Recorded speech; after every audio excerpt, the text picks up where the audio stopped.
আমরা সবাই হাজির হব, যুগে যুগে লড়ে যাব, সবাই হাজির হব।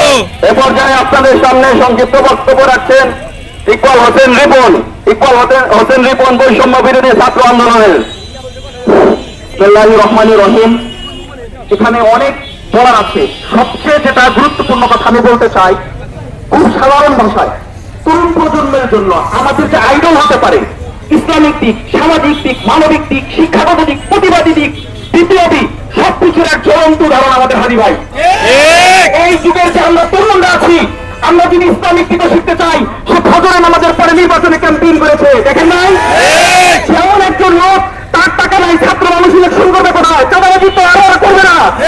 ওরা শুভাকাঙ্ক্ষীদের মাধ্যমে বিকাশ করবে। আমার ভাই 10 তারিখে আমি বক্তব্যটা দেখে খুব কষ্ট পেয়েছি যে বিকাশ থেকে কত টাকা আসছে, নগদ থেকে কত টাকা আসছে, রকেট থেকে কত টাকা আসছে, পেন থেকে কত টাকা আসছে, উনি ভিডিওর মাধ্যমে তথ্য উপস্থাপন করছে। এটাকে আমাদের জন্য আদর্শ না? উনি একজন ঢাকা বিশ্ববিদ্যালয়ের শিক্ষার্থী। আমরা যারা নবগত আছি, আমাদের যে শিক্ষাগত দিক থেকে এগিয়ে যেতে হবে, এটা আমাদের জন্য এক জ্বলন্ত উদাহরণ।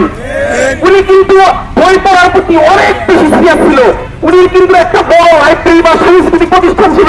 আমাদের সাংস্কৃতিক পড়া হালাল ভাবে যে করে উঠতে হবে, এক্ষেত্রে হাদিমা আমাদের জ্বলন্ত উদাহরণ। উনি নিজের জীবনের মায়া কখনো করে না, আপসহীন এক নেতা, এটাও একটা আমাদের জন্য উদাহরণ। উনি শত্রুর কাছে বা আধিপত্যের কাছে হার না মানা এক সৈনিক, এটাও আমাদের জন্য এক উদাহরণ। এই জন্য আমি গরম কথা বলবো, আমি বলবো হাদি হবে আমাদের জ্বলন্ত উদাহরণ। আমাদের নতুন ভাবে এগিয়ে যাওয়ার জন্য হাদি ভাইয়ের যে রুলস রেগুলেশন, তার লাইফ স্ট্র্যাটেজি, এগুলো যদি আমরা ফলো করি, তাহলে আমরা সুন্দর বাংলাদেশ সামনের ভাবে গড়ে তুলতে পারবো ইনশাআল্লাহ। অসংখ্য ধন্যবাদ। আল্লাহ তাআলা আমাদের আয়োজনকে কবুল করুক।